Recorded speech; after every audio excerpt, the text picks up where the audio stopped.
আসসালামু আলাইকুম, সবাইকে স্বাগতম এসআর লার্নিং বিডি.কম-এ।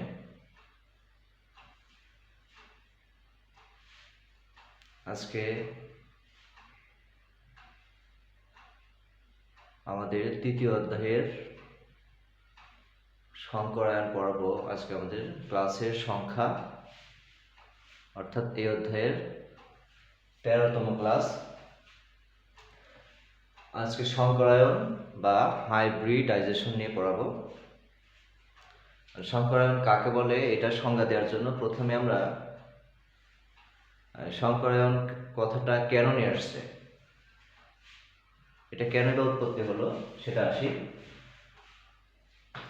আমরা এই যে মিথেন যে অণুটা আছে, এই অণুটার গঠন যদি দেখি, মিথেনটাকে আমরা এইভাবে লিখতে পারি। এইভাবে লিখলে কার্বনের 3টা পি অরবিটাল, কার্বনের যদি ইলেকট্রন বিন্যাস করা হয় 1s2 2s1 2px1 2py1 2pz1, এক্ষেত্রে কার্বনের একটা s অরবিটাল এবং 3টা p অরবিটাল। অর্থাৎ এক্ষেত্রে কার্বনের সাথে যে হাইড্রোজেনের 3টা বন্ধন আছে, এই 3টা বন্ধন একরকম হওয়ার কথা ছিল, এই বন্ধনটা আরেক রকম হওয়ার কথা ছিল।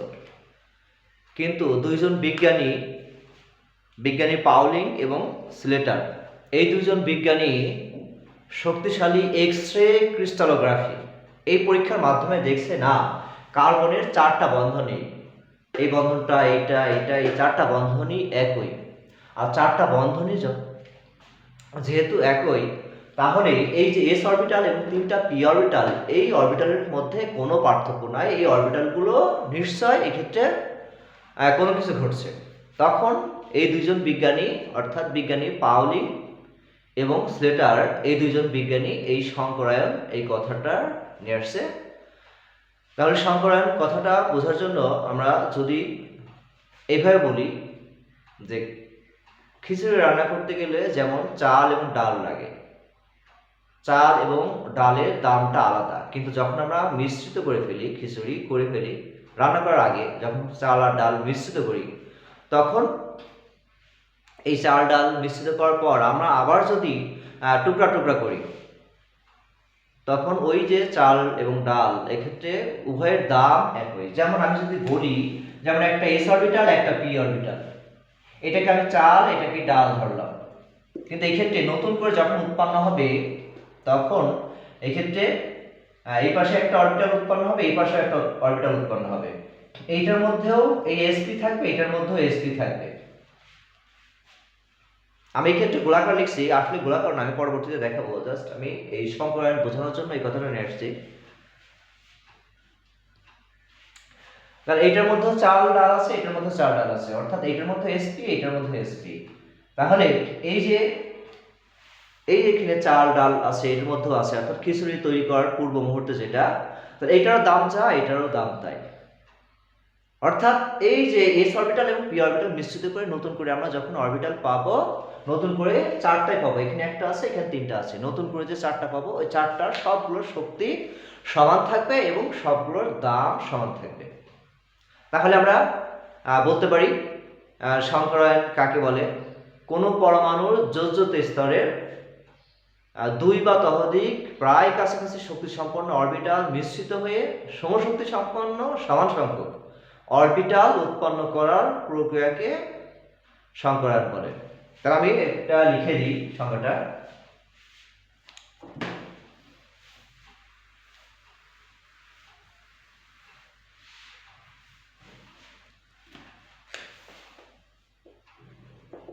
কোন পরমাণুর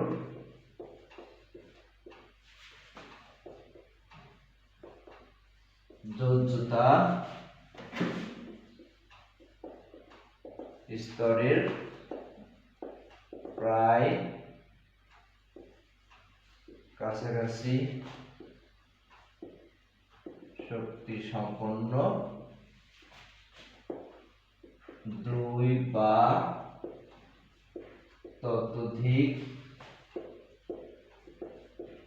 অরবিটাল মিশ্রিত হয়ে সমশক্তি সম্পন্ন সমসংখ্যক অরবিটাল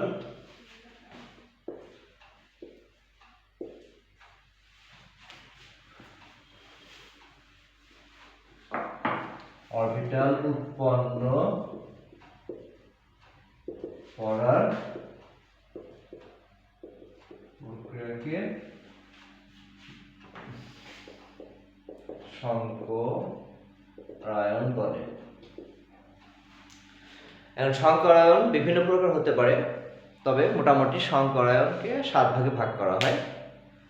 এখন আমি একটা একটা করে আলোচনা করব। প্রথমে আসি 1 নম্বরটা এসপি সংকরায়ন।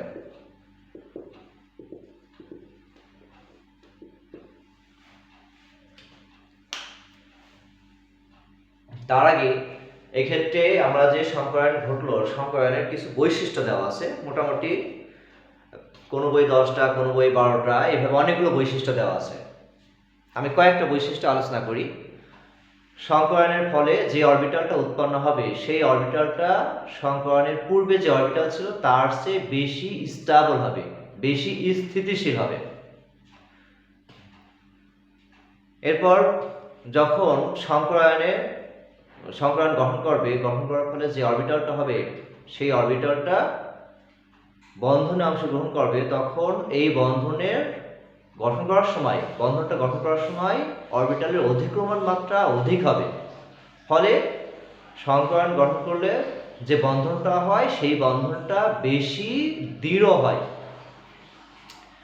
এরপর সংকরায়ন যখন করলে এক্ষেত্রে এই স্বাভাবিকভাবে দুই পাশে যেমন লোভ সমান থাকে, কিন্তু যখন সংকরায়নে অংশগ্রহণ করবে তখন এক পাশে ইলেকট্রন ঘনত্ব বেশি হয়ে যায়। এবার এই পাশে ইলেকট্রন ঘনত্ব কম, আর এই পাশে ইলেকট্রন ঘনত্ব বেশি, এই পাশে ইলেকট্রন ঘনত্ব কম। এই কারণে সংকরায়নে অংশগ্রহণ করার পূর্বে দুই পাশেই লোভটা সমান থাকে, আর সংকরায়নে অংশগ্রহণ করার পর এক পাশে লোভটা বড় আর এক পাশে ছোট, কারণ এক পাশে ইলেকট্রন ঘনত্ব বেশি আর এক পাশে ইলেকট্রন ঘনত্ব কম থাকে।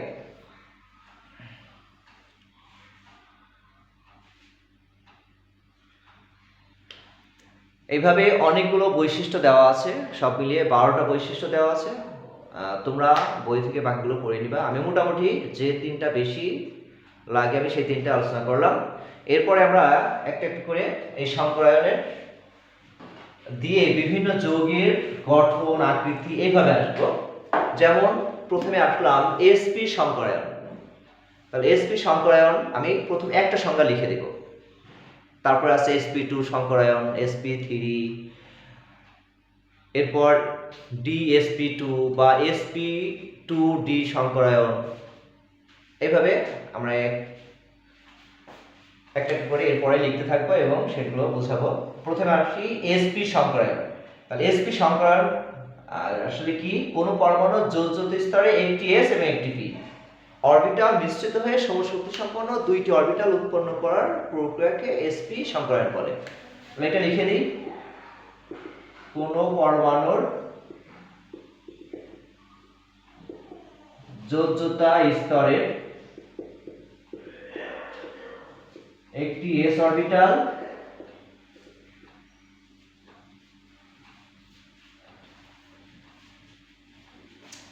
ও একটি p অরবিটাল মিশ্রিত হয়ে সমশক্তি সম্পন্ন দুটি অরবিটাল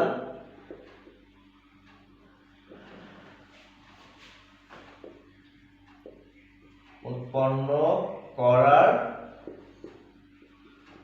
প্রক্রিয়াকে sp সংকরায়ন বলে।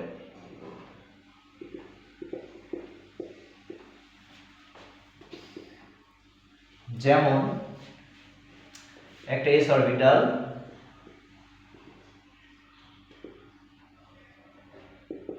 এটা p অরবিটাল,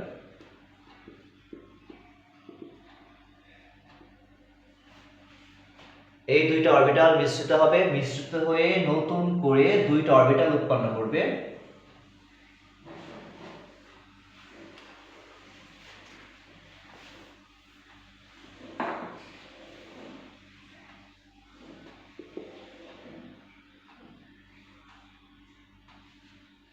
এইটার নাম sp, এইটারও নাম sp। তবে যখন সংকরায়নে অংশগ্রহণ করবে তখন এক পাশে লোবটা বড় হবে আর এক পাশে ছোট হবে, অর্থাৎ এক পাশে ইলেকট্রন ঘনত্ব বেশি আর এক পাশে ইলেকট্রন ঘনত্ব কম। এই দুইটা অরবিটালকে আমরা এইভাবে আলাদা করে না লিখে এইটা এইভাবে লিখব। এখন এর ছোট লোবটা, এই ছোট লোবটা এই পাশে আছে আর এর ছোট লোবটা এই পাশে আছে। এন্ড এটার পরিবর্তে আমরা এটাকে এইভাবেও লিখতে পারি, এইভাবে লেখা যায়। এক্ষেত্রে এর ছোট লোবটা এই পাশে, এর ছোট লোবটা এই পাশে, না লিখলেও সমস্যা নাই, তবে লেখাটাই ভালো। এইভাবে লেখা যায়, এইভাবে লেখা যায়। তবে আমি এই ছোটটা দেব না, আমি এখন যেগুলো আলোচনা করবো সবগুলোর এই পাশে ছোট যেটা আছে সেটা লিখবো না, এইভাবে লিখবো। তাহলে এক্ষেত্রে আমরা লিখতে পারি দুটি sp সংকর বা সংকরিত অরবিটাল।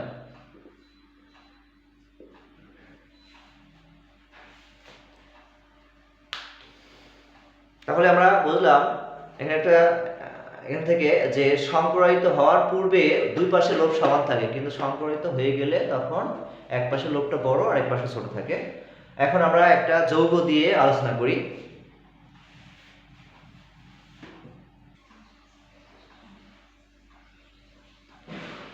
তাহলে আমরা sp সংকরায়ন বোঝার জন্য একটি যৌগ আসি, বেরিলিয়াম ক্লোরাইড। বেরিলিয়ামের ইলেকট্রন বিন্যাস 1s2 2s1, কিন্তু একে উত্তেজিত করলে s থেকে একটা ইলেকট্রন px অরবিটালে যাবে, ফলে একটি s অরবিটাল এবং একটি p অরবিটাল মিশ্রিত হয়ে sp সংকরায়ন ঘটবে। অর্থাৎ একটি s এবং একটি p অরবিটাল মিশ্রিত হয়ে সমশক্তি সম্পন্ন দুইটি sp সংকর অরবিটাল উৎপন্ন করবে, যেখানে প্রতিটায় অরবিটালে একটি করে ইলেকট্রন। এখন অনেকে আমার প্রশ্ন করতে পারে, আমি কিভাবে বুঝলাম এইটা sp সংকরায়ন? তাহলে আমরা একটা সূত্র আসি সংকরায়ন বোঝার জন্য। এই সূত্রটা ডান পাশে লিখি, SA plus half E minus V। আবার এখানে প্লাস মাইনাস আয়ন আমরা দিতে পারি।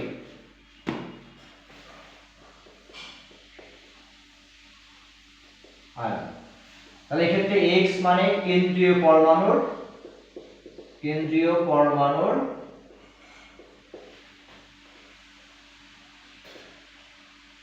সংকর অবস্থা।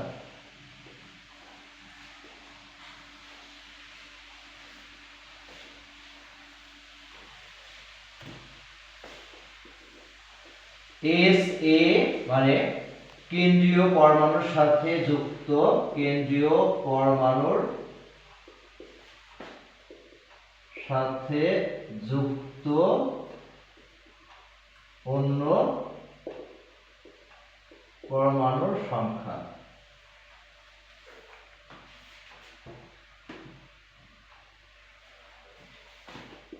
E মানে হচ্ছে কেন্দ্রীয় পরমাণুর শেষ কক্ষ পথের ইলেকট্রন সংখ্যা। V মানে কেন্দ্রীয় পরমাণুর যোজ্যতা। তারপরে আয়ন, যদি মাথায় আয়ন থাকে প্লাস থাকলে মাইনাস বসবে, আর মাইনাস থাকলে প্লাস বসবে। অর্থাৎ কোন একটা যৌগের মাথায় যদি SO4 2- দেওয়া আছে, তাহলে ওই যে তখন এখানে যদি মাইনাস দেয় তাহলে প্লাস 2 বসবে। যেমন এক্ষেত্রে যদি বলি যে অ্যামোনিয়াম প্লাস আছে, তাহলে এক্ষেত্রে প্লাস যেটা আছে তখন এই -1 বসবে। এইভাবে প্লাস থাকলে মাইনাস এবং মাইনাস থাকলে প্লাস, যে কয়টা প্লাস সে কয়টা মাইনাস বসবে এবং যে কয়টা মাইনাস সে কয়টা প্লাস বসবে। যেমন আমি যে যৌগটা দিয়েছিলাম সেই যৌগটা আসি, বেরিলিয়াম ক্লোরাইড। এক্ষেত্রে সংকরায়ন দেখি, SA মানে কেন্দ্রীয় পরমাণুর সাথে যুক্ত অন্য পরমাণুর সংখ্যা। তাহলে এক্ষেত্রে কেন্দ্রীয় পরমাণু বেরিলিয়াম, এর সাথে যুক্ত অন্য পরমাণু ক্লোরিন দুইটা আছে। যোগ হাফ, ই মানে কেন্দ্রীয় পরমাণুর শেষ কক্ষপথের ইলেকট্রন। এই ক্ষেত্রে দুইটা ইলেকট্রন আছে বেরিলিয়ামের, দ্বিতীয় শক্তি স্তরে দুইটা। আর ভি মানে যোজনী। যোজনী আমরা জানি যখন সংকেত লিখি এর যোজনী ওর কাছে, ওর যোজনী এর কাছে, তাহলে এই বেরিলিয়ামের যোজনী এই যে ক্লোরিনের পাশে আছে 2। তাহলে এই ক্ষেত্রে এটুকু বাদ যায়, এখানে 2 থাকে, আর 2 থাকলে sp সংকরায়ন। আমরা কিভাবে বুঝলাম sp সংকরায়ন? এই যে আমরা জানি s অরবিটাল একটা, p দুইটা, p তিনটা, d আছে 5টা, তাহলে d 3টা হলেই হবে। যেহেতু আমার এই ক্ষেত্রে 2 আছে, তাহলে এই ক্ষেত্রে আমরা প্রথম দুইটা নেব। একটা ব্যতিক্রম ছাড়া, এইটা ছাড়া dsp2 বা sp2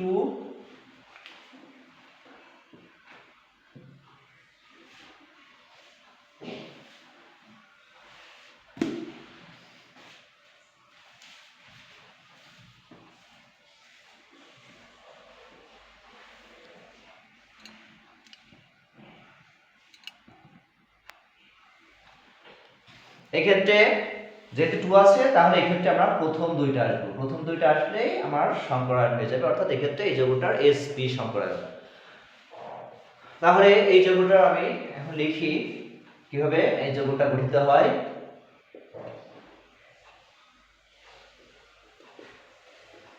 দুটি sp সংকর অরবিটাল।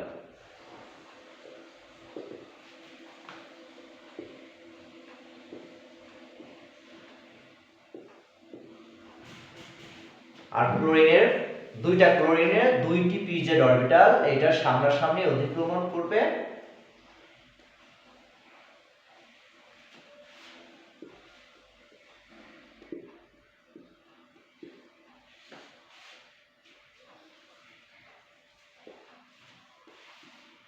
একটা সিগমা বন্ধন, একটা সিগমা বন্ধন।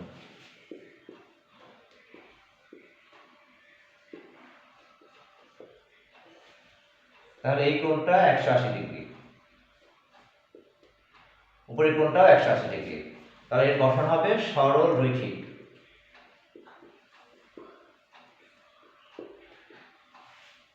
এবং বন্ধন কোণ হবে 180 ডিগ্রি। তাহলে যে যৌগটা আমরা গঠন করলাম, এই যৌগটার ব্যাখ্যা আসি কিভাবে খাতায় উপস্থাপন করতে হবে। এইভাবে বলি, বেরিলিয়ামের একটি s অরবিটাল এবং একটি p অরবিটাল মিশ্রিত হয়ে সমশক্তি সম্পন্ন sp সংকরায়ন ঘটে, বা দুটি sp সংকরিত অরবিটাল উৎপন্ন করে। এবং ক্লোরিনের ইলেকট্রন বিন্যাসের সাথে দেখা যায় এর pz অরবিটালে একটি ইলেকট্রন আছে।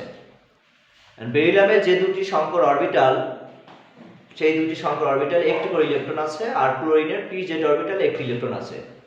তাহলে বেরিলিয়ামের দুইটি sp সংকর অরবিটাল ক্লোরিনের দুইটি pz অরবিটালের সাথে সামনাসামনি অধিক্রমণের মাধ্যমে দুইটি সিগমা বন্ধন গঠন করবে। এইভাবে দুইটি সিগমা বন্ধন গঠন করার ফলে এর আকার হবে সরলরৈখিক এবং বন্ধন কোণ হবে 180 ডিগ্রি। যেহেতু এক্ষেত্রে দুইটা অরবিটাল, আর দুইটা অরবিটাল থাকলে এরা চাবে একে অপরের থেকে সর্বোচ্চ দূরে থাকতে, আর একে অপরের থেকে সর্বোচ্চ দূরে মানে 180 ডিগ্রি। এখন আমরা এই যৌগটা দেখালাম। এরপরে অনুরূপে তোমরা বাসায় এই যৌগটার মতো করে আরো অনেকগুলো যৌগ আছে, যেমন বেরিলিয়াম ক্লোরাইড, এইভাবে আরো অনেক যৌগ আছে, কার্বন ডাইঅক্সাইড।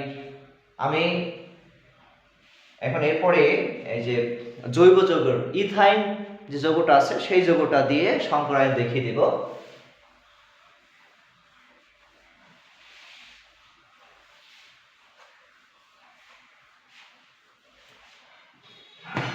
এই যৌগটা আসে ইথাইন।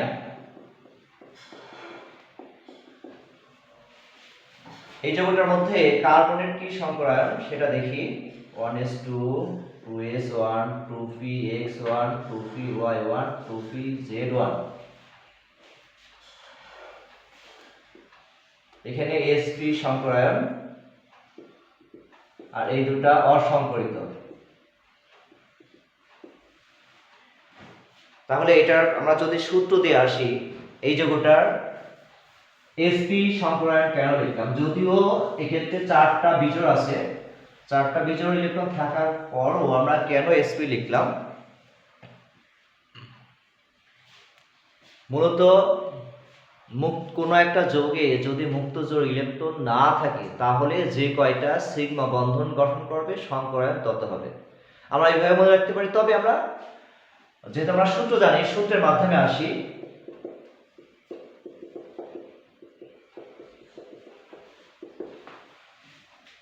যেমন এক্ষেত্রে SA, আমরা যখন এই ক্ষেত্রে এই কার্বন পরমাণুটাও কেন্দ্রীয় পরমাণু, এই কার্বন পরমাণু কেন্দ্রীয় পরমাণু, তাহলে যখন এই কার্বনের সংকরণ আসবো তখন এই কার্বনের সাথে যুক্ত অন্য পরমাণুর সংখ্যা দুইটা, এই কার্বন এবং এইটা 2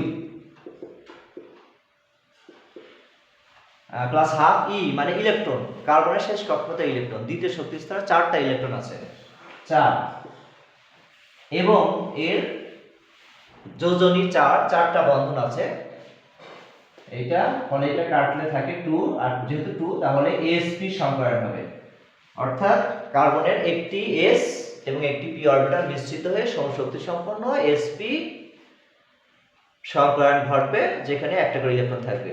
আর py এবং pz এই দুইটা অরবিটাল অসংকরিত অবস্থায় থাকবে, অর্থাৎ অসংকরিত অরবিটাল কখনো সিগমা বন্ধন গঠন করবে না, সেই অরবিটালগুলো পাই বন্ধন গঠন করবে। তাহলে আমরা এই যৌগটা আসি, এই যৌগটা আমরা কিভাবে লিখতে পারি? এই যে কার্বনের দুটি sp সংকর অরবিটাল, একটা করে ইলেকট্রন আছে। এখন যে আরো দুইটা আছে অসংকরিত, এই অসংকরিতগুলো এইভাবে লিখতে হবে এবং সেটা এর থেকে একটু ভিন্ন করে দিতে হবে। এটা যেমন কোনো কিছু লিখি না, এটা এইভাবে ওইটার থেকে জানো এটা অসংকরিত বোঝার জন্য একটু ভিন্ন রূপ করে লিখতে হবে। এরপরে দুইটা হাইড্রোজেন আছে, আমরা হাইড্রোজেনটাকে এইভাবে লিখতে পারি, হাইড্রোজেনের একটা ইলেকট্রন আছে এইটা। এরপরে লেখার পর একটি কার্বনের sp অরবিটাল আর একটি কার্বনের sp অরবিটালের সাথে সামনাসামনি অধিক্রমণের মাধ্যমে একটি সিগমা বন্ধন গঠন করবে। বলে আরো একটা যে sp আছে, আর একটা sp অরবিটাল আছে, সেটা হাইড্রোজেনের s অরবিটালের সাথে সামনাসামনি অধিক্রমণের মাধ্যমে প্রতিটা কার্বন পরমাণু আরো একটি সিগমা বন্ধন গঠন করবে। অর্থাৎ প্রতিটা কার্বন পরমাণু যে দুইটি sp সংকর অরবিটাল ছিল, একটা sp অরবিটাল আর একটি কার্বনের sp অরবিটালের সাথে প্রথমে একটি সিগমা বন্ধন গঠন করে, সিগমা বন্ধন গঠন করার পর আরো যে একটি sp অরবিটাল থেকে যায়, সেই sp অরবিটাল হাইড্রোজেনের s অরবিটালের সাথে সামনাসামনি অধিক্রমণের মাধ্যমে আরো একটি করে সিগমা বন্ধন গঠন করবে।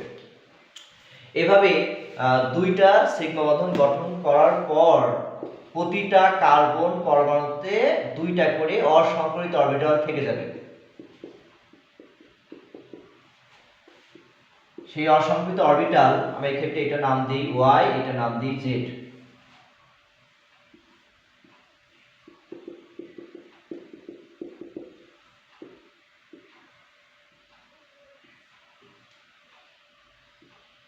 এটা y। তাহলে দুইটা সিগমা বন্ধন গঠন করার পর আরো যে দুইটা অসংকৃত থেকে যাবে, ফলে একটি py অরবিটাল আর একটা কার্বনের py অরবিটালের সাথে পাশাপাশি অধিক্রমণ করবে।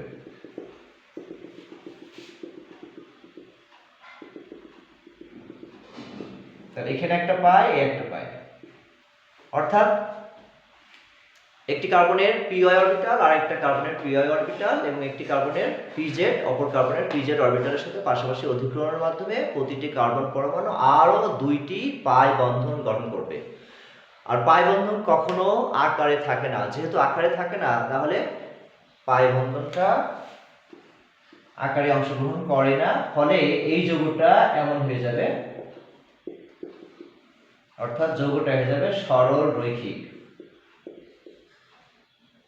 এবং বন্ধন কোণ হবে এক্ষেত্রে,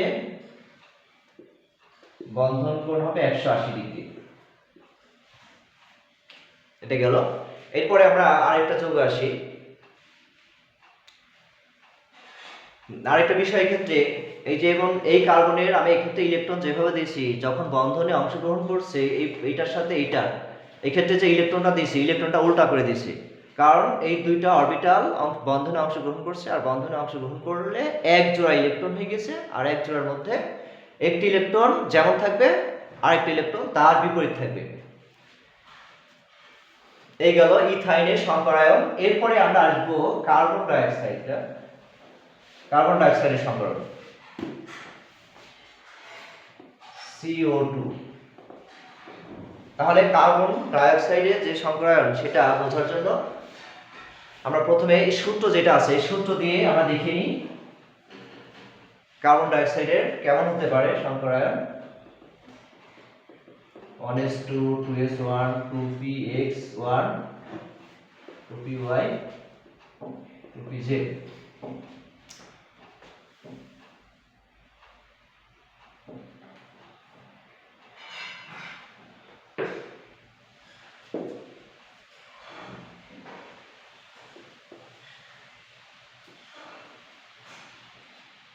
এখন 1s2 2s2 2px2 2py 2pz। তার এক্ষেত্রে আমরা আসি এই কার্বন ডাই অক্সাইডের সংকরায়ন কি, কোন ধরনের সংকরায়ন গঠন করে। 1s2 ও সরি আমি এটা ইলেকট্রন বিন্যাসটা ভুল লিখছি।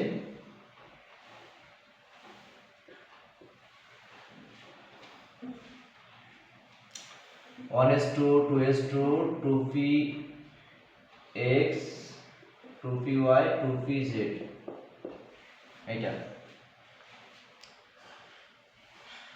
তাহলে আসি কার্বনের সাথে যুক্ত, এক্ষেত্রে যদি আমরা বলি এইভাবে বর্ণ দিই, এভাবে যদি লিখি কার্বনের সাথে যুক্ত অন্য পরমাণু দুইটা, আর কার্বনের শেষ কক্ষপথে ইলেকট্রন আছে 4টা, এবং কার্বনের যোজনী, এক্ষেত্রে যোজনী না বোঝা গেল এক্ষেত্রে এইভাবে বর্ণ দিয়ে লিখছি, এর কার্বনের টোটাল হাত 4টা, এখানে 2টা এখানে 2টা 4টা, তাহলে কার্বনের যোজনীয় 4, তাহলে এটা এইভাবে লেখা যেতে পারে। তাহলে কার্বন ডাই অক্সাইডে কার্বনের sp সংকরায়ন ঘটে এবং 2টা অরবিটাল অসংকরিত অবস্থায় থাকে। তাহলে এক্ষেত্রে আমরা এটা লিখতে পারি sp, আর বাকি যে 2টা এই 2টা অসংকরিত অবস্থায় থাকে। তাহলে এইটা এখন আমরা লিখি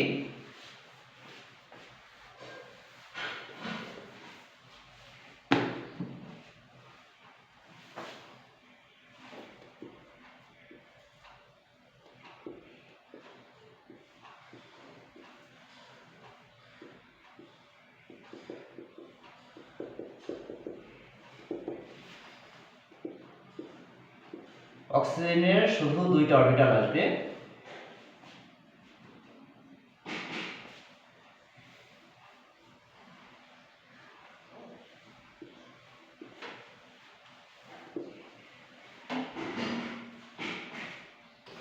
py এবং pz অরবিটাল। এটা তাহলে আমরা দেখাই, এই যে কার্বনের যে 2টি sp সংকরিত অরবিটাল, এটা sp এটা sp,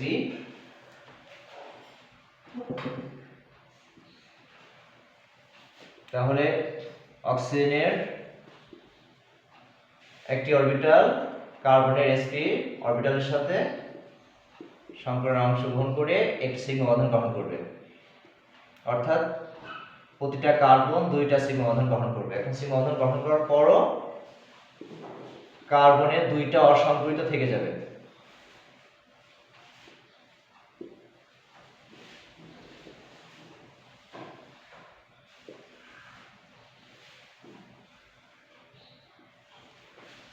তাহলে একটি কার্বনের যে py অরবিটাল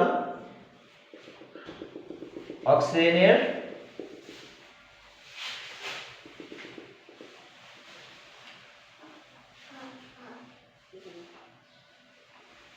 কার্বনের py অরবিটাল অক্সিজেনের pz অরবিটালের সাথে সামনাসামনি পাশাপাশি অতিক্রমণ করবে।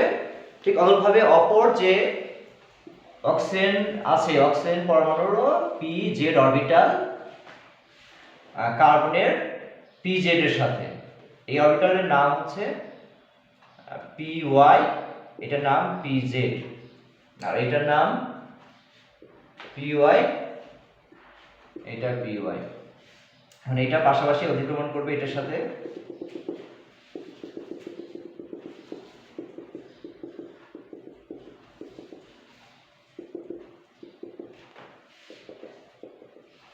এভাবে দেখা যাচ্ছে কার্বন ডাই অক্সাইডের গঠন হবে এমন, অর্থাৎ সরল রৈখিক, আর কোণ হবে 180 ডিগ্রি। তাহলে আমরা আজকে সংকরায়ন কাকে বলে এবং সংকরায়নের প্রকারভেদের মধ্যে শুধু এসপি সংকরায়ন এইটা দিয়ে বিভিন্ন উদাহরণ অর্থাৎ 3টা উদাহরণ দেখালাম। তোমরা বাসায় এই 3টা উদাহরণ ভালো মতো প্র্যাকটিস করবে। এরপর আমরা পরবর্তী ক্লাসে পরের যে সংকরায়নগুলো আছে অর্থাৎ SP2 SP3 এগুলো নিয়ে আলোচনা করব। তাহলে আজকে এ পর্যন্ত, সবাইকে ধন্যবাদ।